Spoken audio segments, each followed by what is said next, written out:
मशहूर उद्योगपति रतन टाटा का 86 की उम्र में निधन, पंचतत्व विलीन हुए बड़े बड़े सेलिब्रिटी ने दी श्रद्धांजलि। रतन टाटा का निधन एक युग का अंत। मशहूर उद्योगपति के निधन पर विदेश मंत्री जयशंकर समेत राष्ट्रपति और पीएम ने किया ट्वीट। सीएम आवास से निकाले गए सामान के बीच बैठी आतिशी, फाइल पर आतिशी ने किए साइन। उमर अब्दुल्ला जम्मू कश्मीर के सीएम होंगे, विधायक दल का फैसला।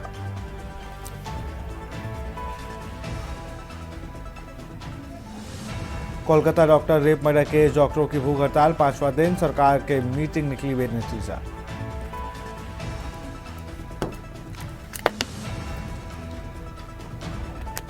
तेरह राज्यों में बारिश का अलर्ट, छत्तीसगढ़ में एक की मौत, एमपी में मंदिर पर बीजेपी गिरने। आप देख रहे हैं के न्यूज, खबरों का सारथी। नमस्कार, स्वागत है आपका के न्यूज में। मैं हूं आपके साथ विशाल पंडित। आप देख रहे हैं देश की बात। रुक करते हैं खबरों का। मैनपुरी से खबर है, ट्रक ने बाइक को मारी टक्कर, हादसे में 2 की मौत। मैनपुरी से खबर, ट्रक ने बाइक को मारी टक्कर,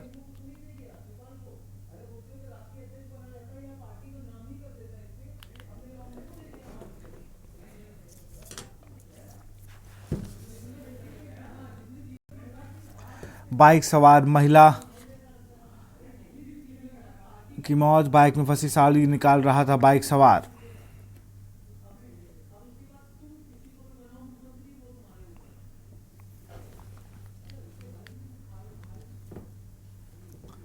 दोनों घायलों को इलाज के लिए कराया गया भर्ती। एफसीआई गोदाम निकट हुआ हादसा।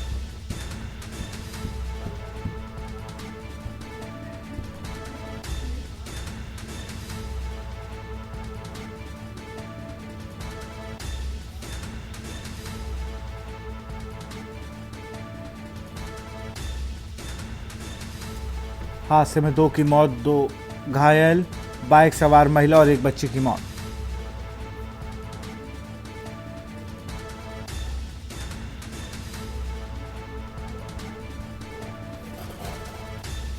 खड़ी बाइक में ही ट्रक ने मारी टक्कर।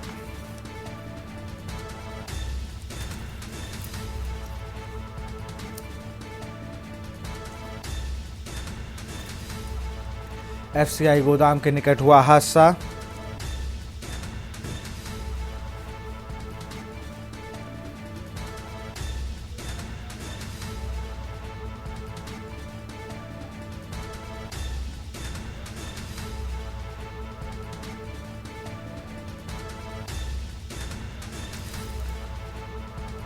बाइक सवार महिला और एक बच्ची की मौत। यहाँ पे खड़े थे मेरे पिताजी। क्या नाम है? हरदेश, गांव बटवा के रहने वाले, कुर्रा थाना लगता है। मैनपुरी जा रहे थे, यहाँ पे खड़े थे, ये ट्रक आया और उससे एक्सीडेंट हो गया। इसमें क्या हुआ कि कौन जख्मी है, कोई डेथ हुई? एक जने खत्म हो गए, बच्ची का पेट फट गया है। कौन खत्म? मेरी माँ ही थी ये। क्या नाम है? रन्नो। वो खत्म हो गई। हाँ। और कौन कौन घायल हुए? पिताजी मेरे घायल हैं, बीवी मेरी घायल है, बच्ची को अभी बचना मुश्किल है। जिले के प्रभारी मंत्री राकेश सचान ने रायबरेली में जनप्रतिनिधियों और अधिकारियों के साथ मैराथन बैठक की है। इस दौरान उन्होंने जनप्रतिनिधियों के विकास को लेकर उठाए गए सवालों को सुना। वहीं जिलाधिकारी व पुलिस कप्तान समेत अन्य विभागीय अधिकारियों से उसके जवाब भी तलाशे और साथ ही आवश्यक निर्देश भी दिए। सड़कों के आज तक गड्ढा मुक्त हो जाने के सवाल पर उन्होंने कहा कि बारिश की वजह से सड़कें खराब हुई हैं, जिन्हें दुरुस्त किया जा रहा है और जहाँ जरूरत होगी नई सड़कें बनेंगी। इस दौरान उन्होंने प्रधानमंत्री रोजगार योजना के तहत ऋण पर सब्सिडी न मिलने की शिकायत पर कहा कि इसके लिए अधिकारियों से कहा जाएगा। इसके लिए उन्होंने मुख्यमंत्री युवा उद्यमी स्वरोजगार योजना के बारे में जानकारी देते हुए कहा कि बेरोजगार युवक इससे भी लाभ उठा सकते हैं।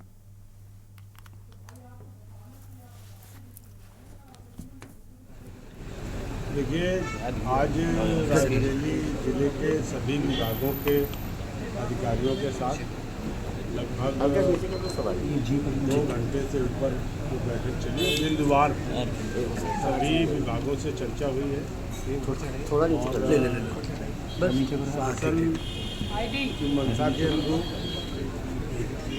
हमारी हमारी जो सरकार की प्राथमिकताएं हैं माननीय मुख्यमंत्री योगी आदित्यनाथ और देश की सरकार की जो प्राथमिकताएं हैं उनके अनुरोध किया गया है और दिनदुवार चर्चा हुई है। बहुत जिम्मेदारी से लोगों को निर्देश दिए गए हैं कि शासन की गरीब कल्याण योजनाएं जन जन तक पहुँचें। आकाश ऊपर करो। विकास कार्य में समय सीमा पर काम जो है वो पूरे हों। सीसामऊ विधानसभा में होने वाले उपचुनाव के लिए समाजवादी पार्टी ने पूर्व विधायक इरफान सोलंकी की पत्नी नसीम सोलंकी को टिकट दिया है। इस संबंध में के न्यूज़ ने नसीम सोलंकी के साथ खास बातचीत की। नसीम सोलंकी ने कहा कि हमारे परिवार ने हमेशा जनता की सेवा की है। यह उपचुनाव केवल मेरे लिए नहीं बल्कि जनता के लिए है। अब फैसला जनता की अदालत में होगा। उनके इस बयान से स्पष्ट होता है कि वह जनता के समर्थन को महत्वपूर्ण मानती हैं और चुनाव में जनता की भूमिका को प्राथमिकता देती हैं। नसीम सोलंकी का यह दृष्टिकोण आगामी चुनाव और राजनीति में महत्वपूर्ण साबित हो सकता है। कल समाजवादी पार्टी ने उपचुनाव के रण में अपने 6 प्रत्याशियों को उतार दिया और उसी रण में कानपुर की, यही उत्तर प्रदेश की कहा जाए, सबसे चर्चित सीट सीसामऊ थी, जहां से हाजी इरफान सोलंकी विधायक होते थे, लेकिन आज जिन मामले में उनको सजा होने के बाद वो सीट रिक्त हो गई थी। अब उनकी पत्नी नसीम सोलंकी को टिकट दी गई है। वो हमारे साथ मौजूद है। मैम, बहुत बहुत स्वागत है आपका केंद्र में। बहुत बहुत बधाई आपको उपचुनाव की। आपको टिकट दिया है अखिलेश यादव ने, लेकिन इस बार का जो पहला सवाल आपसे यही रहेगा, इस बार का चुनाव आपके लिए कितना कठिन होने वाला है? क्योंकि एक लेगेसी है, चाहे वो हाजी जी की रही हो, हाजी मुश्ताक सोलंकी जिनको प्यार से शहर वाले हाजी जी कहा करते थे, या इरफान सोलंकी की हम बात करें जो फिलहाल, और जो पूरा राजनीतिक पॉलिटिकल परिवार पूरा लगता था, आपको भी हमने देखा पिछले चुनाव में जिस तरह कन्विंसिंग आप करती थी। इस बार आप खुद चुनाव लड़ रही हैं, उपचुनाव में आपको पार्टी ने जिम्मा दिया है। पहले तो बहुत बहुत शुक्रिया हम पार्टी का और राष्ट्राध्यक्ष जी का करना चाहेंगे कि हम लोगों को, हमारे परिवार को इस जिम्मेदारी के लायक समझा और इंशाल्लाह हम लोग कोशिश करेंगे खरे उतरे। और रही बात चुनाव को हम कैसे लड़ेंगे, क्योंकि पापा ने बोया था, विधायक जी ने काटा है, और विधायक जी जो बोए हैं वो हमें काटना है। तो बहुत ज़्यादा इसमें हम लोग मेहनत नहीं कर रहे। अल्हम्दुलिल्लाह अच्छी छवि रही है मेरे ससुर जी की भी और शौहर की भी। तो बस उन्हीं के कामों को जो है जनता देख रही है। जो सारी चीज़ें वो जनता से बखूबी है, जो 2 साल में चीज़ें हुई है, यही हमारा, और काम भी नहीं हुआ, विकास के भी मुद्दे हैं। तो जब हम निकलेंगे शहर में, जब लोगों से मिलेंगे, तो हमें इसमें बहुत मेहनत नहीं करनी है। बहुत मुश्किल ही है ये सारी जो चीज़ें हैं। जो विधायक जी शुरुआत में अंदर गए थे तब तो बहुत ज़्यादा हम लोग बहुत परेशान, और आज भी उसी स्थिति में है। कुछ बहुत बदलाव हुए नहीं है, क्योंकि आप देख रहे हैं कोर्ट कचहरी से भी अभी ठीक है, हमें इंतज़ार है स्टे का भी और जमानतों का भी, क्योंकि जब तक विधायक जी बाहर नहीं आते तो चीज़ें हमारे लिए सामान्य नहीं हो पा रही है। और उसी दौरान जो है बीच बीच में काम एक्टिविटी जो है बढ़ती जा रही है। कभी कोर्ट कचहरी है, अब महाराजगंज भेज दिया, वहाँ के एक बहुत बड़ा समझिए पहाड़ जैसा काम हमारे लिए बढ़ा दिया है। हर हफ्ते जाना और जो सफ़र तय करना होता हर मौसम में, वहाँ मतलब बहुत परेशानी है। अब उस चीज़ में ढले, उस चीज़ में जो है हम लोग ने एडजस्ट करा कि हाँ भैया अब करना ही है सफ़र। अब ये चुनाव वाला आ गया, तो अल्लाह जिससे काम लेना चाहता है उस बंदे से काम लेना अल्लाह को मालूम है कि मेरा बंदा इस लायक है। और हम लोग में ये भी कहते हैं कि अल्लाह पाक अपने बंदों से उसकी ज़रूरत से ज़्यादा उसको तकलीफ़ नहीं देते। तो बहुत बहुत शुक्रिया हमसे जुड़ने के लिए, अपनी बात को रखने के लिए। तो ये हमारे साथ थी नसीम सोलंकी। अगर हम बात करें तो सीसामऊ विधानसभा में उपचुनाव होने की जो संभावना है, समाजवादी पार्टी ने अपना प्रत्याशी घोषित कर दिया है। इरफान सोलंकी की धर्मपत्नी को टिकट दिया है। उन्होंने साफ ये कहा है कि हमारी लड़ाई अब जनता लड़ रही है, ये पूरा चुनाव जनता लड़ेगी और देखना होगा कि जनता की अदालत में क्या फैसला होता है। कैमरा पर्सन शहनवाज के साथ विशाल पंडित, के न्यूज़।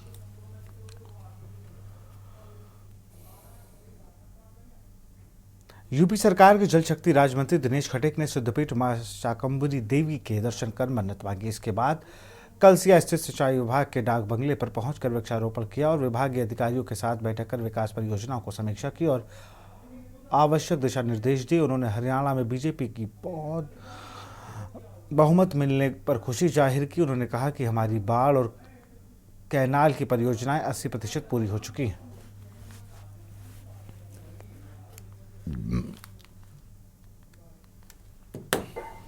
मैं सहारनपुर जिले के अंदर माता शाकुंभरी के दर्शन करने के लिए और अपने विभाग की समीक्षा आज हमने यहाँ पर की है सहारनपुर जिले में। जो हमारी बाढ़ की परियोजनाएं हैं या कैनाल की परियोजनाएं हैं वो लगभग 70, 75, 80% पूर्ण हो चुकी हैं। जो बाकी शेष रह गई हैं वो जल्दी कार्य पूर्ण होंगे।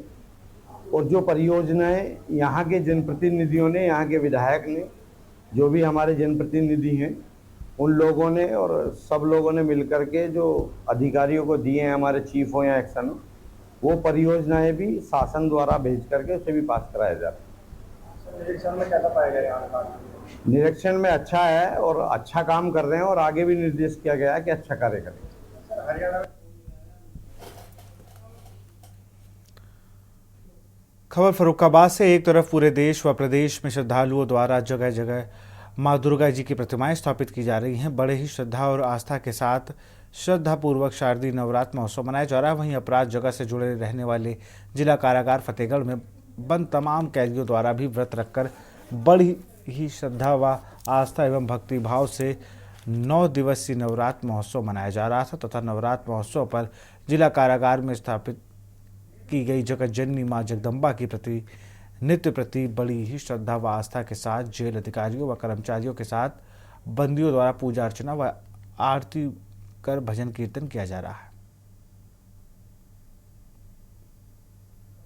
जिला कारागार में इस समय नवरात्रि चल रही है और आप द्वारा बंदियों के लिए क्या व्यवस्था की गई? जो व्रत रख रहे हैं, आपने यहाँ देवी का स्थापना की है, देवी जी की, तो बंदी व्रत रख रहे हैं कि नहीं रख रहे हैं और क्या व्यवस्था की गई? नहीं, बिल्कुल जो है, देखिए देवी माँ की जो आराधना है उसके 9 दिन जो है वो हिंदू सनातन धर्म में बहुत पहले से परंपरा है और परिभाषित है। और ये शक्ति स्वरूपा माँ की पूजा है जो कि हर वर्ष शारदीय नवरात्रि को कहते हैं। जेल में जब से मेरी तैनाती हुई है जेल में, विगत 3 वर्षों से मैं लगातार जो है नवरात्रि में यहाँ माँ दुर्गा की मूर्ति की स्थापना करवाता हूँ बंदियों की पूजा के लिए। इस बार भी पूजा के लिए नवरात्रि में जो है माँ दुर्गा की मूर्ति की स्थापना करवाई गई है और बंदी सब व्रत रख रहे हैं। व्रत में बंदियों को प्रतिदिन व्रत खोलने के लिए 750 ग्राम उबला हुआ आलू, 500 ग्राम दूध, 60 ग्राम चीनी, 2 केले, ये व्रत के सामान में दिए जाते हैं और बंदी श्रद्धा। खबर फर्रुखाबाद से, जहां थाना राज्यपुर पुलिस ने मिसाल पेश कर क्राइम इंस्पेक्टर मोहम्मद कामिल खान ने आपसी सौहार्द और मानवता की बड़ी मिसाल पेश की है। नवरात्रि अवसर पर गंगा जमुनी तहजीब की मिसाल पेश करते हुए 101 कन्याओं को कन्या भोज कराया। थाना परिसर में बने मंदिर में 101 कन्याओं को दही, जलेबी, फल का प्रसाद ग्रहण कराया और 101 कन्याओं को क्राइम इंस्पेक्टर मोहम्मद कामिल खान ने चुन्नी उड़ाकर दक्षिणा भी दी, जिसमें कन्याओं के चेहरे खिल गए।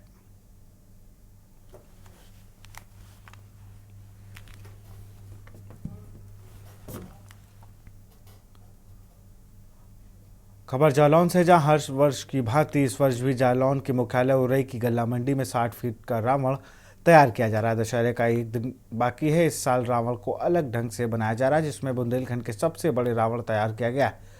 कारीगरी ने बताया कि 48 फीट का रावण और 18 फीट की उसकी बांस लगाकर 60 फीट राउंड वाले रावण को बनाया गया है, जो कि पूरे बुंदेलखंड में अलग है। यहाँ का रामलीला का मेला भी बुंदेलखंड में सबसे ज़्यादा फोकस माना जाता है। प्रदन हो गया और ये 10 नवे को तैयार हो जाएगा और 10 बजे के लगभग 10-11 बजे खड़ा हो जाएगा। क्या 10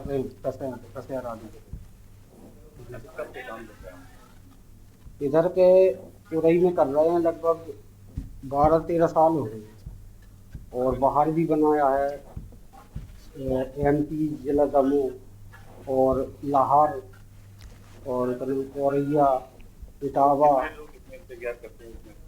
इसमें 6-7 लोग लगे हुए थे, 6-7 लोग काम करते हैं। तो कुछ दिक्कत आती है तो कमेटी हमारी सहायता करते हैं, कमेटी वाले सारे। और यहाँ रुकते एक छोटे से ब्रेक के लिए।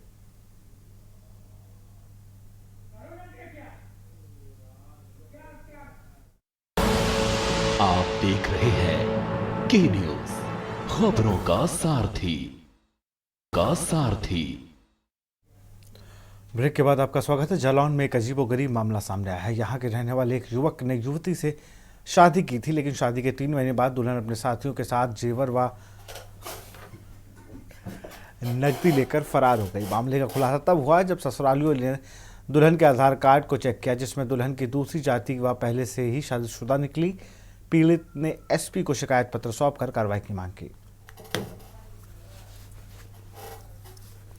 थाना क्षेत्र डकोर का मामला है। 5/10/24 को पत्नी के मायके वाले विदा कराने आए थे, तो इन लोगों द्वारा थाना क्षेत्र डकोर का मामला है। 5/10/24 को पत्नी के मायके वाले विदा कराने आए थे, तो इन लोगों द्वारा उनके साथ मारपीट की गई थी, जिस संबंध में उचित धाराओं में थाना डकोर पर अभियोग पंजीकृत है। उसी के परिप्रेक्ष्य में इनके द्वारा भी संभवतः प्रार्थना पत्र दिया गया है। उसकी जांच कर विधि अनुरूप जो भी होगा वो कार्रवाई की जाएगी। ये है कि हमारे लड़का की 3 तारीख को वीर सिंह पुत्र नेहा यादव ने शादी की, तो हमने शादी कर ली। 3 जुलाई से मैं अभी लिवा के आए 15 दिन पहले, तो मैंने कहा कि राशन कार्ड में हम नाम चढ़वा दें, तो हमें आधार कार्ड दे दूँ। तो आधार कार्ड दिया, तो मैंने आधार कार्ड निकलवाया, तो उसका नेहा विश्वकर्मा और पति का नाम मनोज विश्वकर्मा भोपाल का इसका एड्रेस है। तो उसके साथ शादी पहले से ही कर रखी उसने। इसके बाद शादी हमारे पास करी। भारत देश में सभी धर्म एक समान, अनेकता में एकता की छवि बखूबी भारत में दिखाई देती है। इतना ही नहीं, हिंदू धर्म में मनाए जाने वाले त्योहारों को भी सभी धर्म के लोग मिलजुल कर मनाते हैं। ऐसा ही हम नहीं, बल्कि कानपुर शहर में जाति धर्म पर मिसाल बन चुके एक मुस्लिम परिवार की है। विजयदशमी का त्यौहार हो और कानपुर की सबसे पुरानी रामलीला पर चर्चा न की जाए, ऐसा हो ही नहीं सकता। इस बार परेड की रामलीला अपने अनोखे अंदाज और विभिन्न जाति धर्म को संजो कर रखने के साथ ही मिसालों को भी पेश कर रहा है। वहीं परेड रामलीला में पुतला बनाने वाले मुस्लिम कारीगर शकील से के न्यूज़ संवाददाता सारिका गुप्ता ने खास बातचीत की। आइए आपको दिखाते हैं।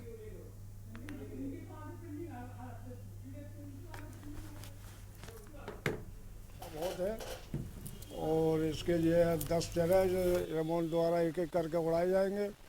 इसकी आंखों से रोशनी निकलेगी, मुंह से फूल जड़ेंगे। 90 फीट की ऊंचाई है। मेघनाथ कुंभकर्ण की 70-70 फीट है। अच्छा, कितने सालों से आप यहाँ पर आ रहे हैं? 22 साल हो गए हम लोगों को आते आते हैं परेड में। कहाँ से आप आए हैं? राजस्थान हिंडौन सिटी। कितने लोग हैं आपके साथ? 16 आदमी की टीम है। अच्छा, रावण आप बनाते हैं, रावण को लेकर क्या कुछ कहना चाहेंगे? नहीं, ये हमारा पुश्तैनी काम है। ना हमारे दिल में कोई भेदभाव है, ना किसी तरह से। हमारी यहाँ की कमेटी भी बहुत अच्छी है, बहुत अच्छी प्रेम भाव से रखती है, कोई परेशानी नहीं आने देती है।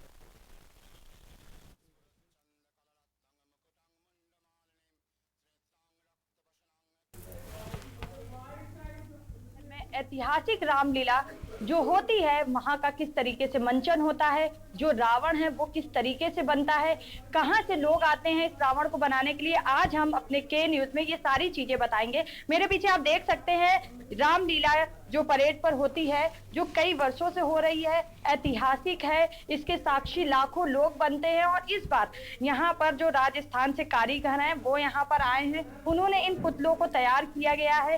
रावण, मेघनाथ, कुंभकर्ण का जो पुतला है वो हर बार कुछ विशेषता के साथ यहाँ पर तैयार करा जाता है और जो कारीगर हैं उनसे बातचीत कर लेते हैं। कहीं ना कहीं इस रामलीला में एक मिसाल भी पेश करी गई है। इसमें जो कारीगर आए हैं वो मुस्लिम वर्ग के हैं और सालों से इन रावणों को तैयार करते हैं। अब उनसे बातचीत कर लेते हैं। सर, कहाँ से आए हैं, क्या नाम है आपका?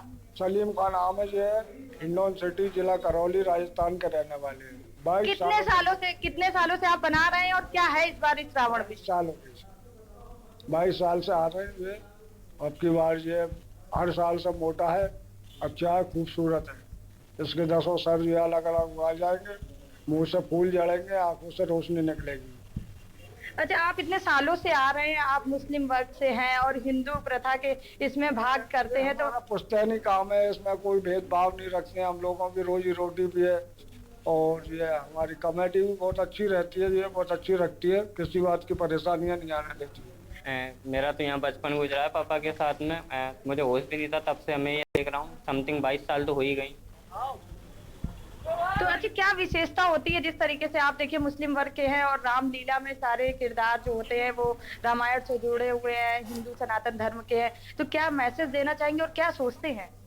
हमारे इस्लाम धर्म में वैसे ये सारी चीज़ें वो बताई गई हैं, लेकिन मालिक ने रोजी रोटी भी इसी में हमारी दी हुई है, तो हमारे हिंदू मुस्लिम के प्रति कोई भेदभाव नहीं है और बाकी सब लोग मिलजुल के काम करते हैं। यहाँ के लोग भी बहुत अच्छे हैं और कमेटी भी बहुत अच्छी है। क्या यहाँ की रामलीला के लिए और यहाँ के दर्शकों के लिए उत्तर प्रदेश में, बल्कि मुझे लगता है भारत में ही नंबर 1 रामलीला और नंबर 1 पुतले यहीं के हैं, क्योंकि मैंने अपनी लाइफ में अभी तक यहाँ की रामलीला और पुतले यहाँ जैसे देखे नहीं। तो कानपुर की जो रामलीला है परेड में जहाँ पर होती है, तो कहीं ना कहीं अब जो मिसाल के साथ साथ यहाँ की रामलीला ऐतिहासिक हो चुकी है और अब देखना यह होगा कि विजयदशमी के दिन यहाँ पर जो रावण बना है वो क्या क्या करतब दिखाएगा, किस तरीके से दर्शकों को लुभाएगा। कानपुर से के न्यूज के लिए सारिका गुप्ता की रिपोर्ट। और यहाँ रुकते एक छोटे से ब्रेक के लिए। आप देख रहे हैं के न्यूज, खबरों का सारथी। ब्रेक के बाद आपका स्वागत है। त्योहारों के चलते थोक पटाखा बाजार को लेकर जद्दोजहद शुरू हो गई है। इसी बीच प्रतापगढ़ से भी खबर आ रही है, जहां पर अवैध पटाखा फैक्ट्री में आग विस्फोट हुआ है और एक व्यक्ति की मौत हो गई है। सूचना पर मौके पहुंची पुलिस, दमकल विभाग की टीम।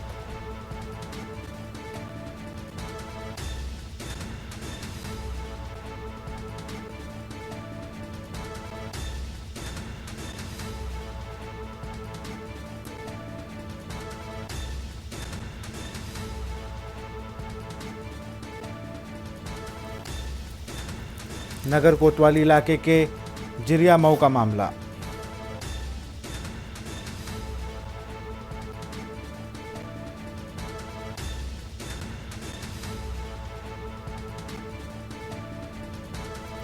प्रतापगढ़ में अवैध रूप से संचालित पटाखा फैक्ट्री में विस्फोट, एक व्यक्ति की मौत, 3 गंभीर रूप से घायल।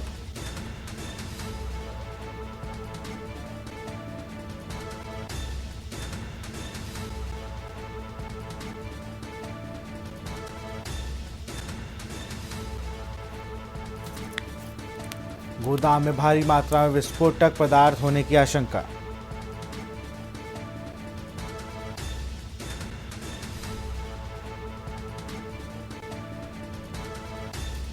नगर कोतवाली इलाके के जुरिया मऊ का ये पूरा मामला।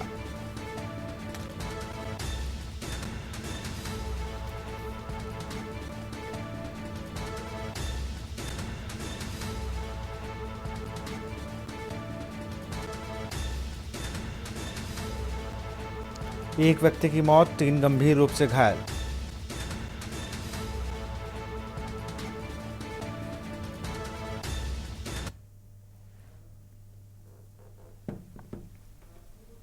खत्म हुए, अभी मालूम नहीं हो पाया क्लियर कितना लोग हैं। अभी अंदर बच्चे को निकाला जा रहा है। मकान में पूरा परिवार रहता था? पूरा परिवार इसमें रहता था। अभी कुछ समझ में नहीं आ रहा कितने लोग हैं, क्लियर अभी हो नहीं पाया है। अब क्लियर हो जाएगा तो पता। मौत का आंकड़ा क्लियर नहीं हुआ है? मौत का आंकड़ा भी क्लियर नहीं हुआ। अभी एक लड़का है और हवलदार है।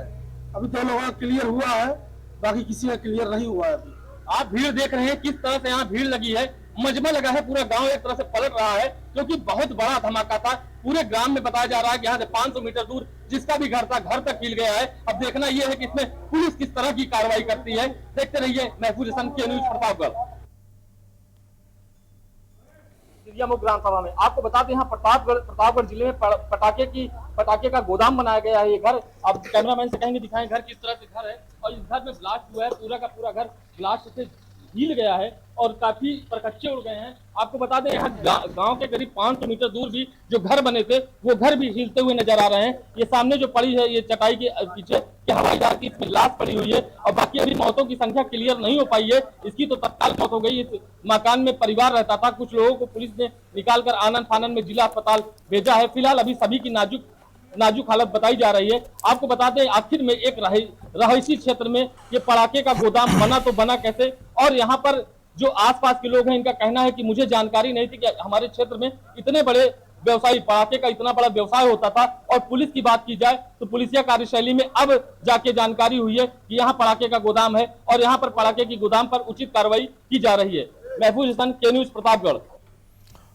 महफूज हसन हमारे साथ फोन लाइन पर जुड़ चुके हैं। अवैध रूप से संचालित में ये पटाखा फैक्ट्री में ब्लास्ट हुआ है, अभी क्या अपडेट है? फिलहाल तो एक लोग बताते हैं, अभी का क्या अपडेट है?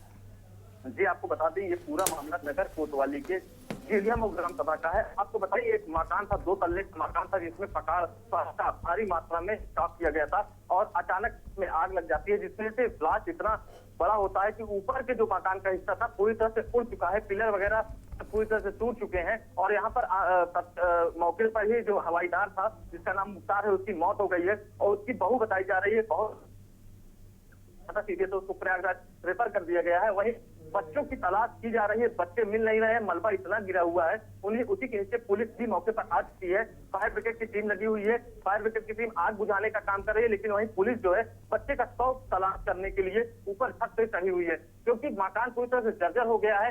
गिरने की आशंका है तो पुलिस टीम बचाव करते हुए जो मलबे हैं उसको हटा के बच्चे को ढूंढ रही है। और यहाँ पर अगर स्थिति की बात की जाए तो पूरा का पूरा कुनबा यहाँ पलटा हुआ है, पूरा का पूरा गांव यहाँ पलटा हुआ है। यहाँ हजारों की संख्या में लोग खड़े हैं, मौजूद हैं और देख रहे हैं। और सबसे बड़ी बात है रिहायशी एरिया है, सटे मकान है और ऐसे में अगर यहाँ पटाखे का व्यवसाय होता था ये अपने में कानूनी निशान खड़ा करता है। बिल्कुल, बहुत बहुत शुक्रिया महफूज तमाम जानकारी के लिए आपका। इस खबर पर नजर बनाए रखें।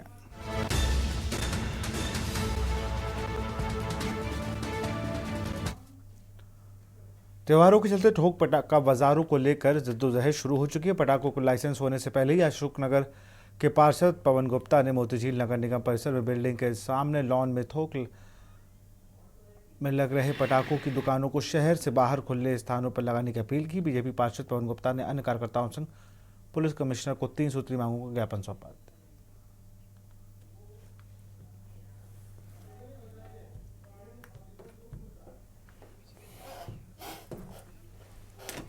अनहोनी घटना हो गई, जो हम लोग को अप्रिय घटना, जो हम लोग किसी को पसंद नहीं थी, न स्वीकार थी। उसके बाद भी साठ गांठ से किसी सिस्टम से जो थोक पटाखा बाजार है वो हमारे मोतीझील लॉ नंबर 3 पर लग गया था। हम लोगों ने उसका बलभर प्रयास किया रोकने का, परंतु नहीं रुक पाया था। कुछ ऐसी व्यवस्था रही होगी। इसी के मद्देनज़र आज हम माननीय आदरणीय पुलिस कमिश्नर साहब के पास हम लोग ज्ञापन देने आए हैं। इसके 2-3 मुख्य बिंदु हैं। एक बिंदु तो ये है कि हाईकोर्ट ने आदेशित किया था कि जो मेन शहर का मेन हार्ट है और किसी भी जगह पे पटाखा बाजार नहीं लगेगी। थोक इनके पास क्वांटिटी बहुत अधिक होती है।